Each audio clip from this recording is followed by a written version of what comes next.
MobiKwik zip users के CIBIL score को खराब कर रहा है? अगर खराब कर रहा है तो क्यों कर रहा है और कैसे कर रहा है? नमस्कार दोस्तों, एक और नए वीडियो में आप सभी का स्वागत है। अगर आप मोबीक्विक यूज़ करते हैं तो आज की वीडियो आप लोगों के लिए है गाइस। आज मैं बताऊंगा कि मोबीक्विक के साथ एक जो प्रॉब्लम बहुत दिनों से चल रही है, तो उस प्रॉब्लम के बारे में हम बात करेंगे इस वीडियो में। मेरे चैनल में काफ़ी दिनों से कुछ कमेंट्स आ रहे थे, जिसमें से एक कमेंट जो मैं पढ़ रहा था वो बहुत ही इंपॉर्टेंट कमेंट था मोबीक्विक जिप को लेकर। वो एक यूज़र ने लिखा कि मोबीक्विक जिप यूज़ मत करो, ये आपका सिबिल ख़राब कर दे रहा है। तो उस समय मैंने इस बात पे ज़्यादा गौर नहीं किया। अब गौर नहीं किया क्योंकि मैं नवंबर 2020 से मोबीक्विक यूज़ कर रहा हूँ और मुझे ऐसी कोई प्रॉब्लम नहीं आई जिससे कि मैं ये कहूँ कि मेरा सिबिल मोबीक्विक की वजह से ख़राब हुआ हो। लेकिन गाइज अप्रैल में कुछ ऐसा मेरे साथ हुआ जिसके बाद ये जो कमेंट था मेरा ध्यान इस पे गया और मैंने पूरा रिसर्च किया। तो आज की वीडियो इसी पर है। हम ये जानेंगे, इन 3-4 सवालों के जवाब जानेंगे कि क्या मोबीक्विक जिप यूज़र्स के सिबिल स्कोर को ख़राब कर रहा है, और अगर ख़राब कर रहा है या ख़राब नहीं कर रहा है ये जानेंगे। और ये देखेंगे कि अगर ख़राब कर रहा है तो क्यों कर रहा है और कैसे कर रहा है। और आपका सिबिल स्कोर या मेरा मतलब क्रेडिट स्कोर ख़राब हुआ है तो उसको कैसे ठीक किया जाएगा। जितने क्रेडिट ब्यूरो हैं सारे में, इक्विफिक्स हो या क्रिफ हो या आपका सिबिल खुद हो, तो वो कैसे ठीक कर सकते हैं। और दूसरा, अगर ऐसा है मोबीक्विक जिप सिबिल ख़राब कर रहा है तो हमें आगे मोबीक्विक जिप यूज़ करना चाहिए कि नहीं। आज हम इन चारों सवालों पे बात करेंगे गाइस।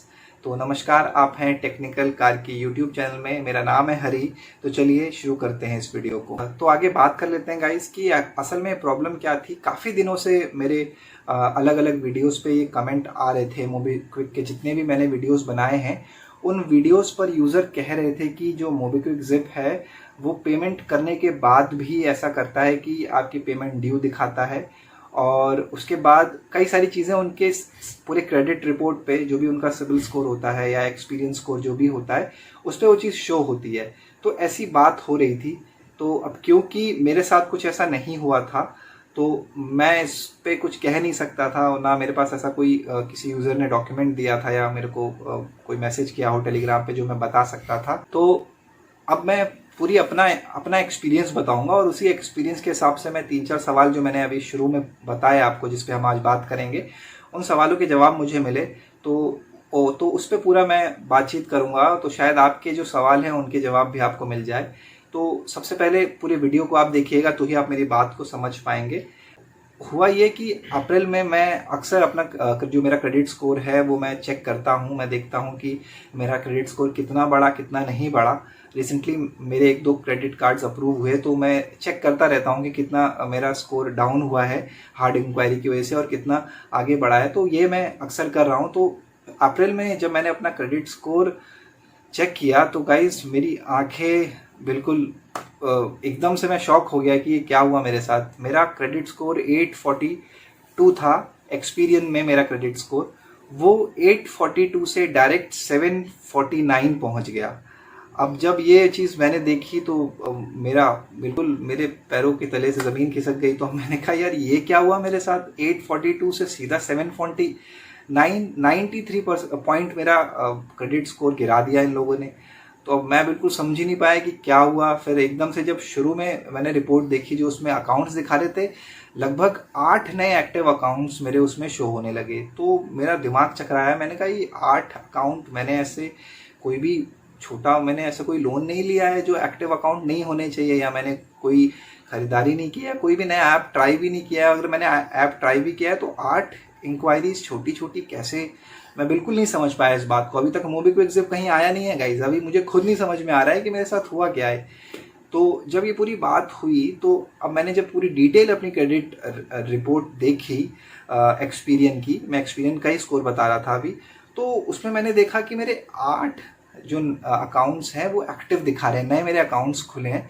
तो उसमें साथ ही साथ खुले तो खुले हैं, उसमें 21 दिन का डिफॉल्ट दिखा रहा है, मतलब 21 दिन मेरी पेमेंट्स डिले दिखा रहा है। और आज तक मैंने सिर्फ एक ऐसी पेमेंट है जस्ट मनी में, वो भी 2019 में। वो किसी वजह से मैं भूल गया था क्या हुआ था, वो छूटी है। नहीं तो आज तक मैंने कोई पेमेंट अपनी डिफॉल्ट नहीं की है, कोई पेमेंट देने में मुझे देरी नहीं हुई है। इवन अगर मेरा ECH काम नहीं करता या मेरे बैंक से डिडक्ट नहीं होती है EMI, तो भी मैं फ़ोन कर लेता हूँ कस्टमर केयर में या खुद से पेमेंट कर लेता हूँ। तो ये चीज़ मैं कोशिश करता हूँ कि 3-4 दिन पहले खुद ही मैं पेमेंट कर देता हूँ। तो ये चीज़ मेरे साथ कभी नहीं हुई, तो मेरे लिए बिल्कुल शौक था मैं कि ये क्या हुआ मेरे साथ। आगे जब मैंने नोटिस किया, जो 8 एक्टिव अकाउंट्स दिख रहे थे उसमें जो सबसे सेम चीज़ थी वो थी Vishu leasing and finance private limited. ये एक कंपनी थी, ये एक नाम था जो मुझे मिला, मुझे नहीं पता था ये किस चीज़ से रिलेटेड नाम है, क्या है।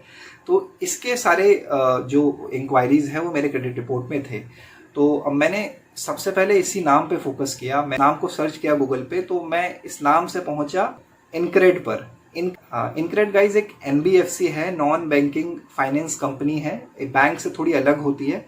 तो वो एक इनक्रेड इसी तरह की कंपनी है जैसे पेटीएम आप यूज़ करते होंगे, पेटीएम पोस्टपेड। तो पेटीएम पोस्टपेड के लिए क्लिक्स फाइनेंस जो है वो उनको पैसे प्रोवाइड करती है। उसी बवाल के बाद उनको एक NBFC के पास जाना था, क्योंकि RBI कोई चीज़ों कुछ टर्म्स कंडीशन होते हैं, उसके हिसाब से हर कोई आपको लैंड नहीं कर सकता है, हर कोई लोन नहीं दे सकता है। तो उसके लिए आपको लाइसेंस वगैरह लेना पड़ता है। तो इनक्रेड जो है वो NBFC है गाइज। तो वहाँ से मुझे पता चला कि ये जो विजू फाइनेंस जो भी है ये इनक्रेड से रिलेटेड है, या एक्चुअली ये इनक्रेड का ही नाम है। 30 अगस्त 2018 को ये नाम बदल के इन्होंने इनक्रेड कर लिया। ये सेम कंपनी है, एक ही नाम से वो है। तो इनक्रेड मैंने कभी यूज़ नहीं किया था, कोई लोन नहीं लिया था, कुछ नहीं किया था। तो अब मुझे एक नाम पता चल गया कि इनक्रेड पे कुछ हुआ है। मैं अभी तक यही समझ रहा था कि शायद मेरे साथ फ्रॉड हुआ है, मेरा पैन कार्ड किसी ने यूज़ किया है, मेरी ID कहीं ना कहीं मिसयूज़ हुई है, कुछ तो मेरे साथ हुआ है। फिर मुझे इतना क्लियर हो गया कि शायद मेरे साथ फ्रॉड हुआ है। तो अब मेरे पास कोई चारा नहीं था, तो मैंने क्या किया, इनक्रेड का ऐप डाउनलोड किया और वहाँ पे देखा तो कोई प्रोफाइल नहीं दिख रही थी। तो 2 मिनट के लिए मेरे को तसल्ली हुई कि कोई प्रोफाइल नहीं दिख रही है, कोई लोन नहीं दिख रहा है चलता हुआ।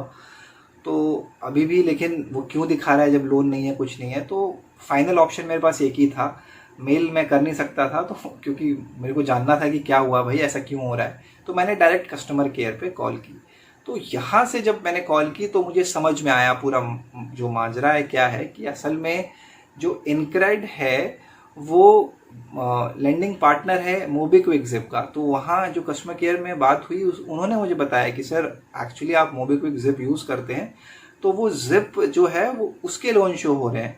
तो तब मुझे समझ में आया, तब मैंने गौर किया तो 100 रुपये, 200 रुपये, इवन जो मैंने यूज़ किया 100, 200, 300, 500, 700 जो भी यूज़ किया अमाउंट, वो इतने छोटे छोटे अमाउंट की क्रेडिट इंक्वायरी हो गई थी, एक्टिव वो दिखा रहा था। तो यहाँ से मुझे समझ में आया, तो एक चीज़ तो क्लियर हो गई कि फ्रॉड नहीं हुआ है मेरे साथ। ये मोबीक्विक जिप ने किया है या जिप ने नहीं किया है, ये कहें या ना कहें, ये आगे क्लियर हो जाएगा। तो इतना क्लियर हो गया मुझे कि मोबीक्विक जिप जो मैं यूज़ कर रहा हूँ उसकी पूरी इंक्वायरी है ये। अब जो 21 दिन की डिले थी, ये मैंने कहा कि सर मैंने तो अमाउंट में बिल्कुल टाइमली पे करता हूँ, ऐसा कोई डिफ़ॉल्ट नहीं हुआ है। तो उन्होंने कहा कि सर आप एक मेल कर दीजिए। तो मैंने जितनी डिटेल्स थी जितना था सब उनको लिख के मेल कर दिया, सारी डिटेल्स मेल कर दी मैंने उन्हें, और उन्हें बताया कि ऐसा ऐसा है। तो उन्होंने कहा ठीक है सर आप सही कह रहे हैं, मैंने चेक कर लिया। हमने फर्दर मुझे को एक रिप्लाई आया उनकी तरफ से कि आपकी जो डिटेल्स है जो आपने भेजी, हाँ वो सही है, और आपकी जो रिपोर्ट है वो अपडेट कर दी जाएगी। तो ये पूरा मेरे साथ मसला हुआ, तब जाके मैं समझ पाया कि ये क्या हुआ और ऐसा क्यों हो रहा है। तो यहाँ से जो सवाल थे जो शुरू में मैंने 4 किए कि जो मोबीक्विक है वो क्रेडिट स्कोर खराब कर रहा है या नहीं कर रहा है, तो गाइस इसका जवाब है हाँ कर रहा है। क्यों कर रहा है? क्योंकि जब आप किसी के साथ पार्टनरशिप करते हैं तो अब क्योंकि आपको पहले समझना पड़ेगा कि इनक्रेड क्या है और मोबीक्विक क्या है। तो इनक्रेड आपको मैंने बता दिया कि NBFC है, नॉन बैंकिंग फाइनेंस कंपनी है। ये सीधा इसका हमसे मतलब नहीं है, ये मोबीक्विक को इन्होंने हमारे प्रोफाइल के हिसाब से लिमिट दे रखी है। अब मोबीक्विक क्या है? मोबीक्विक एक आपका सिंपल सा सेमी वॉलेट है, सेमी क्लोज्ड वॉलेट है, या आप कहें कि एक फिनटेक ऐप है। और वो ऐप हमें अलग अलग यूटिलिटीज़ ऐप की सर्विसेज प्रोवाइड करता है। जब हम उस सर्विस को यूज़ करते हैं तो वो जो लिंक है हमारा पूरा अकाउंट, वो वहाँ से पेमेंट कटती है मोबीक्विक जिप की। तो ये पूरा मोबीक्विक का काम है कि अगर हम कोई पेमेंट मोबीक्विक जिप से कर रहे हैं, अब क्योंकि वो मोबीक्विक जिप का पूरा नाम यूज कर रहा है मोबीक्विक, वो इनक्रेडिट जिप नहीं बोल रहा है, मोबीक्विक जिप बोल रहा है, तो ये पूरी मोबीक्विक की जिम्मेदारी है कि अगर हम टाइमली पेमेंट कर रहे हैं तो उसकी रिपोर्ट सही इनक्रेडिट को दी जाए, ताकि तभी इनक्रेडिट उसको आगे करेगा। अब हुआ ये होगा कि मोबीक्विक जिप ने सही टाइम पे उनको बताया नहीं या पेमेंट शो नहीं हुई। अब क्योंकि कोरोना भी चल रहा है, काफ़ी जगह स्टाफ्स भी कम है, तो शायद ये प्रॉब्लम हुई हो, कुछ भी प्रॉब्लम हो सकती है, इतना इन डिटेल में नहीं गया, लेकिन मैं मैं अंदाज़ा लगा रहा हूँ कि ऐसा हुआ होगा। पूरी जिम्मेदारी मैं मोबीक्विक जिप की ही मान रहा हूँ कि ये मोबीक्विक जिप की जिम्मेदारी है कि आप इतने सारे कस्टमर्स हैं आपके पास, आपका ऐप इतने सारे लोग यूज़ करते हैं, इनक्रेडिट नहीं यूज़ करते होंगे क्योंकि इनक्रेडिट पे यूटिलिटीज़ फैसिलिटीज़ नहीं है, कोई बिजली का बिल वहाँ जमा नहीं कर सकता है, कोई ईएमआई नहीं पेमेंट वहाँ कर सकता है, तो लेकिन मोबीक्विक पे कर सकता है। तो ये उनकी पूरी रिस्पॉन्सिबिलिटी बनती है कि वो अपने जो उनके कस्टमर्स हैं उन पे पूरा वो करें। जैसे इससे पहले भी एक दिक्कत उनके साथ हो चुकी है कि डेटा लीक होने की बात हुई है, जिसको बाद में उन्होंने मना कर दिया, वो अलग टॉपिक है। तो यहाँ पे पहला जो सवाल है वो, हाँ आपका क्रेडिट स्कोर खराब कर रहा है, मोबीक्विक जिप ही खराब कर रहा है। और दूसरा सवाल, अगर कर रहा है तो क्यों कर रहा है? रीज़न मैंने बताया कि शायद मोबीक्विक जिप के साथ जो भी मैन पावर है, क्योंकि सब वर्क फ्रॉम होम चल रहा है, तो ये सारे रीज़न हो सकते हैं। तो ये रीज़न हो सकता है जानबूझ के नहीं कर रहा होगा, कहीं ना कहीं कोई ना कोई ह्यूमन एरर है और इस वजह से हो सकता है। क्योंकि मैं नवंबर से यूज़ कर रहा हूँ, मेरा नवंबर, दिसंबर, जनवरी, फरवरी, मार्च तक 5 महीने तक कोई दिक्कत नहीं हुआ। अप्रैल में ऐसा दिक्कत हुआ और वो जनवरी फरवरी की डिटेल्स उसमें शो हो रही थी। यही 2-3 महीने में थोड़ा सा इधर उधर हुआ है, तो इस वजह से हो सकती है ये चीज़। शायद कोविड की वजह से उतना मैन पावर ना हो और सिस्टम्स में कुछ दिक्कत आ रही हो, क्योंकि ज़्यादातर लोग घर से काम कर रहे हैं। और तीसरा कि अगर आपका, तीसरा सवाल जो था कि अगर आपका क्रेडिट स्कोर इन्होंने ख़राब कर दिया है तो अब क्या करना है। सिंपल सा, आपको इनक्रेडिट पे आप एक कॉल करिए, उनको बताइए अगर आपने डिफ़ॉल्ट नहीं किया, आपने एक भी दिन की पेमेंट लेट नहीं की, अगर आपका भी पेमेंट लेट शो कर रहा है तो उनको कॉल करिए, उनको बताइए, मेल करिए, सारे चीज़ें स्क्रीनशॉट्स जो भी हैं उनको भेजिए। और मैंने तो मोबीक्विक को वैसे एक मेल नहीं किया, लेकिन आप भी कर दीजिए, मैं 1-2 दिन में खुद करूँगा उनको ये कहने के लिए कि इस चीज़ को ठीक करें। या तो आप पूरे अमाउंट को, महीने के या 15 दिन का जो अमाउंट है उसको मिलाकर एक इंक्वायरी दिखाएं तो ये सही रहेगा। अदरवाइज ऐसे मल्टीपल इंक्वायरीज में मल्टीपल अकाउंट दिखाने पे आपका क्रेडिट स्कोर खराब हो सकता है, क्योंकि बहुत ज़्यादा एक्टिव अकाउंट दिखाना सही नहीं है। तो ये इसका तीसरा का जवाब है। और चौथा कि आपको आगे जिप यूज़ करना नहीं चाहिए। बहुत इंपॉर्टेंट सवाल है दोस्तों कि देखिए, यहाँ पे ये बात गौर करने वाली है कि आपका यूज़ कैसा है। आप जो छोटे ऐप्स हैं बाय नाउ पे लेटर के, या छोटे जस्ट मनी हैं या लेजी पे है या जिप है, वो कैसे यूज़ करते हैं। ज़्यादातर जो मैंने देखा है, जस्ट मनी आपके जो भी अकाउंट्स, लोन अकाउंट्स होते हैं, आप ईएमआई में जो भी चीज़ लेते हैं उनको भेजता है। अभी तक ईएमआई की चीज़ें मैंने देखी है, क्योंकि ईएमआई 1 महीने की तो होती नहीं है, ईएमआई मिनिमम आप 3 महीने की बना सकते हो। तो 3 महीने, 6 महीने, या आपके क्रेडिट कार्ड्स हैं, तो क्रेडिट कार्ड्स की जो पूरी वो है, वो क्रेडिट ब्यूरो पे जाती है उसकी रिपोर्ट, तो वो समझ में आता है। लेकिन पहली बार मैंने देखा है कि 15 दिन की क्रेडिट लिमिट वाला कोई ऐप ऐसा कर रहा है। लेजी पे मैंने यूज़ किया है, इससे पहले मैंने ई पे लेटर बहुत यूज़ किया एक समय, जब वो बहुत अच्छा हुआ करता था। तो ऐसा कोई उसमें मेरे सिबिल में आज तक या मेरे क्रेडिट रिपोर्ट किसी के भी एक्सपीरियंस में नहीं शो हुआ आज तक। क्रेडिट काफ़ी लंबे टाइम तक मैंने यूज़ किया ई पे लेटर। और इसके अलावा मैं सिंपल ऐप यूज़ करता हूँ, उसने ऐसा कभी कुछ नहीं किया। हाँ, जो क्रेडिट कार्ड की इंक्वायरी है महीने की वो जाती है, और जो ईएमआई वगैरह मैं लेता हूँ और जो लोन वगैरह जो है वो ही जाता है। और यही आइडियली जाना चाहिए। ये 15 दिन आप जिप एक तो आप दे रहे हो, उसके बाद आप 15 दिन का वो कर रहे हो, उसमें 15-15 दिन में आप एक 10-10 रुपए की, 5-5 रुपए की, अगर कोई 5 रुपए का भी जिप यूज़ करेगा तो आप 5 रुपए की भी वो कर दोगे। यार ये तो बहुत अजीब सी बात है, बोलने में ही अजीब लग रहा है। तो इसके अलावा पेटीएम भी है वो, लेकिन पेटीएम में देखिए 1 महीने का पूरा आपके पास साइकिल होता है, लगभग आपके पास 30-35 दिन होते हैं, तो वो समझ में आता है कि महीने में एक बार। लेकिन ये 15 दिन में 2 बार सारी पेमेंट का आप भेज रहे हैं, उसके बाद एक्टिव दिखा के फिर उसमें डिले भी दिखा रहे हैं, तो भाई इंसान का क्रेडिट स्कोर तो ज़मीन पे आ गिरेगा इस तरह से। तो ये गौर करने वाली बात है कि अगर चाहते हैं कि आपका क्रेडिट स्कोर सही रहे, सही सलामत रहे, तो मोबीक्विक से मत यूज़ करिए। इसलिए मत यूज़ करिए क्योंकि अगर आप इन फ्यूचर सोच रहे हैं कि होम लोन लेना है, कार लोन लेना है, या कुछ कुछ भी करना है, आप प्रोफाइल अपनी अच्छी रखना चाहते हैं तो मत यूज़ करिए जब तक कि मोबीक्विक ज़िप इस प्रॉब्लम को सॉल्व नहीं कर देता है। क्योंकि मैंने आपको बताया अप्रैल से पहले ये प्रॉब्लम नहीं हुई थी एक भी दिन।